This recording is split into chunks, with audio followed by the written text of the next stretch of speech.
3 अक्टूबर को विजय सैम की कार से पणजी चला गया। वहां किसी रेस्टोरेंट से उसने पार्सल लिया। फिर उसने एक मोबाइल फोन खरीदा, शायद सेकेंड हैंड, और उसमें सैम का सिम कार्ड डाल दिया। फिर उसने वो फोन किसी नेशनल परमिट के ट्रक में फेंक दिया। फिर उसने शायद सैम की कार को उस स्टोन क्योरी के तालाब में डंप कर दिया।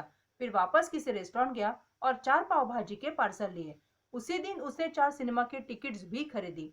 फिर वो तालेगांव बस स्टैंड गया और 3 बजे वहां के एटीएम से पैसे भी निकाले और वहीं से कदम्बा की बस पकड़ के 4 टिकट्स खरीद के पोंडलिन लौट गया। उसी रात वो अपने ऑफिस गया और होजी को ये बताया कि वो अगले दिन सुबह सत्संग के लिए हिस्सा लेने पणजी जा रहा है। अगले दिन सुबह विजय अपने फैमिली को लेकर दिनकर की प्राइवेट बस से पणजी चला गया। पणजी पहुंचने के वो 9 बजे के करीब स्वामी चिन्मयानंद के आश्रम में पहुंचा होगा।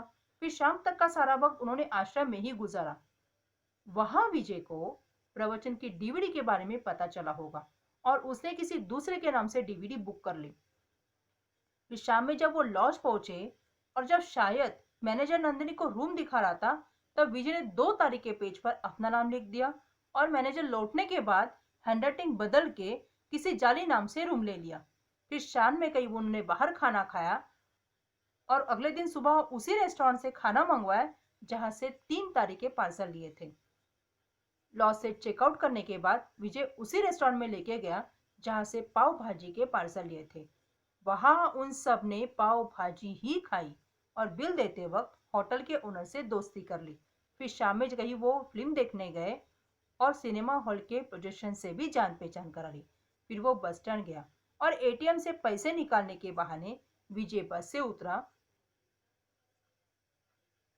लेकिन एटीएम गया ही नहीं।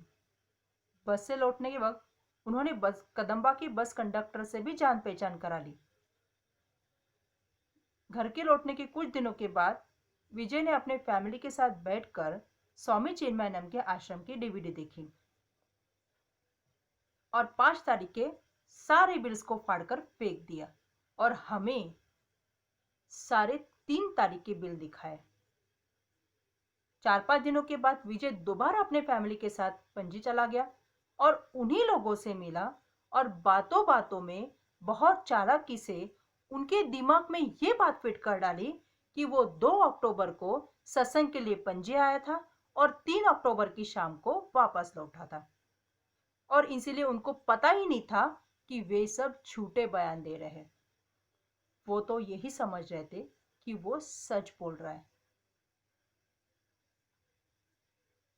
Master stroke. तो विजय साड़गांवकर ने पूरी पुलिस डिपार्टमेंट का मजाक उड़ा दिया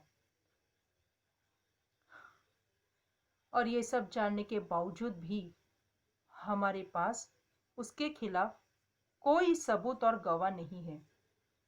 बस है तो एक सिर्फ थ्योरी, और जब कई गवाह और सबूत नहीं होता है तो कन्फेक्शन ही सबसे बड़ा सबूत बन जाता है।